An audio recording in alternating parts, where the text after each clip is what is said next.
Okay, good morning, you all. First, I'd like to thank to the chance to be here and present this to you. So basically, it's about our work here on Seahorse Conservation in Action. And to tell you about this, and first need to start tell you a bit of a story that takes place in Ria Formosa, in Portugal. How do you run? So, for those who don't know, it's bottom South Portugal, and it's a marine lagoon with more or less 37 kilometers length, mixed of channels, wider, thinner, but really great habitat for seahorses that occur there. And this story basically starts in back 2001 about the density of seahorses in the lagoon with Janelle Curtis, one of the first studies there in the lagoon. And at the time, she found really nice, quite high populations of seahorses in there, in between 0.06 animals and 0.8 animals per square meter, which means that at the time was considered the highest seahorse density in the world. And was really interesting. Of course, the two seahorse species, the hippocampus and the gutulat, but the gutulat is always more abundant than actually the hippocampus. Later, just like 7 years later, Ian Caldwell got there to do his PhD also, and he found out a major decrease. So just decrease like in 94% in one of the species, 74% in the other. And at this time, we started to research on these guys. I already was doing this in aquaculture, but also started in the wild. And with the project that we had, we found an increase of population. And this increase almost bring the numbers close to what was before in like 7 years before with Janelle. So at this time, around 0.05 animals per square meter, which was again okay. So reason why we judged that it was more like a population fluctuation than pretty much anything else. But we look for any kind of environmental stressors that could be occurring. We identified a bit of habitat degradation, but as you can see here, of course, the numbers increased. And at that time, it was not uncommon to have something like a thing like this. In some locations, start looking at seahorses, and you could see a lot of them close by. Some there. This is one of the habitats that seahorses occur there, like they call the mixed complex habitat, sediment habitat with shells, algae, sometimes even with grasses. But as you can see here, just in a small number of square meters, you can find like 4 or 5 seahorses. This was at the time back in 2012, 2013. But in that same paper, we wrote this: while population fluctuations are certainly more promising than the consistent downward decline, such extreme fluctuations observed in the lagoon could still leave these two species vulnerable to additional stressors, particularly during low density periods. And unfortunately, this was a bit of prophetic, because just like a couple of years later, we have a surge in illegal fishing in the lagoon. Again, like Miguel said just before, and everyone knows, of course, getting the animals to send them for traditional Chinese medicine to China. This was one of the only apprehensions here made by Guardia Civil of Spain in Malaga. And because the trade was in between the Ria Formosa, allegedly, or as far as they got to know at the time, here, Spain, and then to China. And this, unfortunately, bring the populations back down again. And this was even worse than at the time Ian saw back in 2009. So at this point, something had to be done for the safeguard of these populations. And a group of stakeholders was put together with all these institutions, Portuguese institutions, Institute of Conservation and Nature, Maritime Authority, basically the Coast Guard, Portuguese agency, Environmental Agency, us, CCMAR and University, Portuguese Institute of Sea, and also the municipalities and national NGOs, non-governmental organizations, sorry.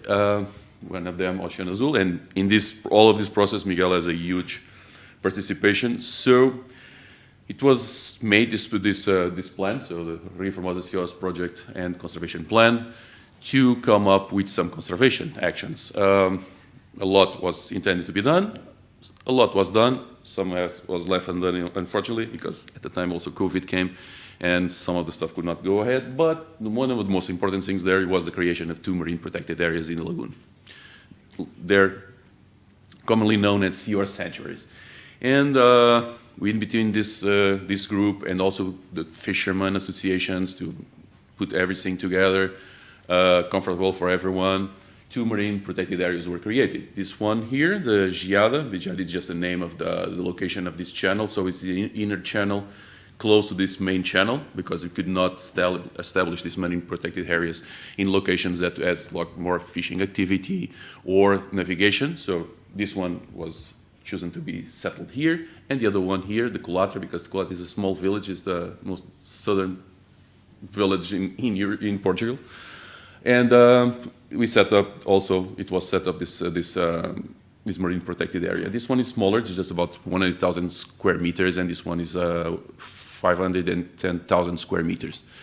Nowadays, the boats are perfectly signed, so we have put the buoys and in water, poles in intertidal areas, and of course also poles in mainland, so persons get aware of where the limits of these marine protected areas. Unfortunately, that doesn't mean that there are sometimes persons that still go and use fishing gear there, namely fishing pods, not directly to seahorses. This is one intended to get octopus, for example, or any other animal that gets in the pods. But for example, here, that when you were there, I was there with the park rangers, and we detected these ones because of diving there. Of course, the seahorses were attaching to the cables. So to us, of course, they didn't even come to the boat, but with other persons, we don't know there. But even so, this is a minor incidents that take place there. So the two marine protected were established, but in one of them, we saw that there was a bit of habitat degradation, so we made some habitat rehabilitation. And in this one, the Geada MPA. Because before, it was more or less like this, again, that complex sediment habitat, where mostly the two species prefer, even more there in the lagoon, I think, that compared to the seagrasses. But then we start losing some quality. So in that sense, we made some requalification, because in the Colatra MPA, the environment is still fairly okay, pristine habitat, so this still today, as we show up later on, so there is no need for intervention for habitat rehabilitation. What we have done was to choose some artificial structures.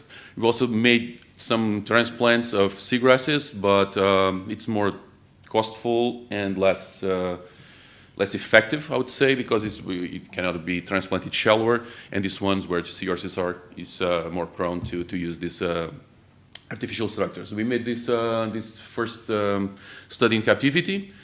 We use this one as a control because we had really good results using this one in the wild just like 10 years before. Then we decided to go green and use artificial structures made of vegetable fibers, sisal, like in English. This was the one we tested. Of course, this one we had to put some corks to them to float, and use this low-cost version of David Arasti Seahorse hotels. But we put this in the tanks, big tanks, so giving the choosiness to the seahorses, and again, this time they preferred these ones. So those were the ones that we used for habitat rehabilitation. And we set it up like in this plan. Basically, you just put like units of 10 square meters, 2 by 5, separated on the edges by 20, in the middle by 10, by 5 in the middle, so to use a wider area. Because if we put it all together, it's like a block there of artificial structure, but it will be smaller one. But this is quite easy even for seahorses, which are, as you know, sedentary, but quite easy to them to move in between. So we provided a wider area of 765 square meters. And this was done, as I said, in this marine protected area. This is, again, the video just showing it. Just after settlement. The guy here is Miguel. And this was just as we set the structures in the bottom. So still looks like a bit strange, but they were holding in the bottom with this grid. And with holes. Looks strange, but just months later, completely different. The same had happened before with the other structures that we use, and seahorses start to populate it.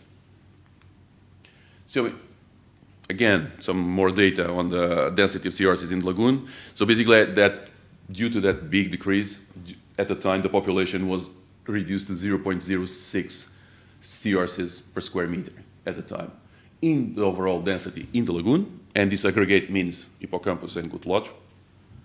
And even in the density in the MPAs at the time in 2020, it was the same.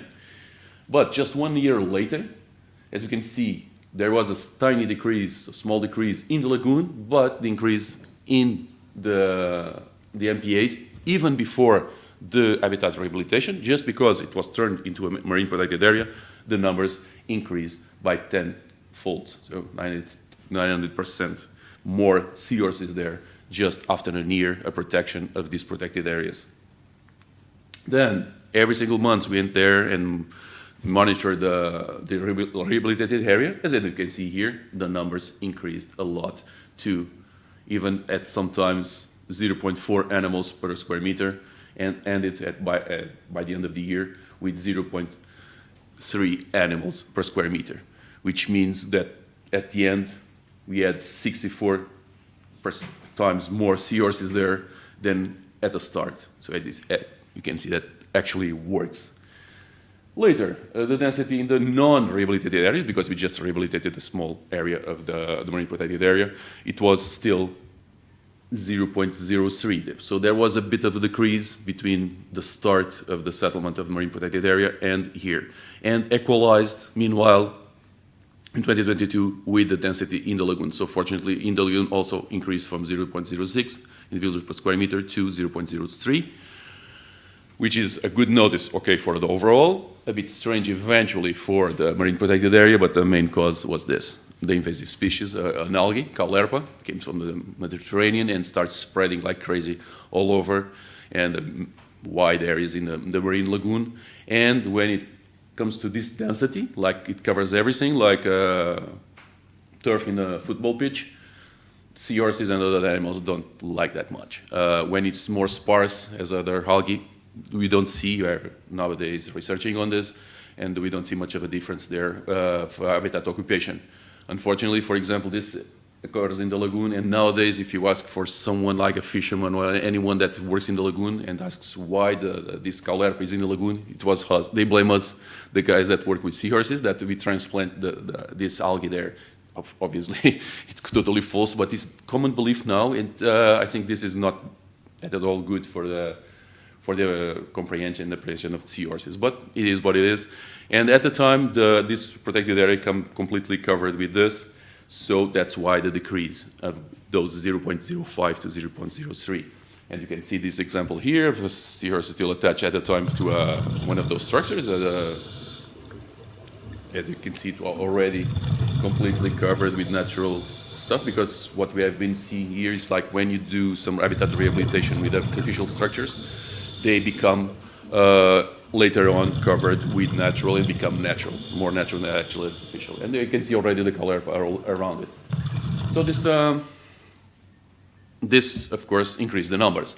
And later on you continued monitoring both in the wild and outside the marine protected areas and in the marine protected areas.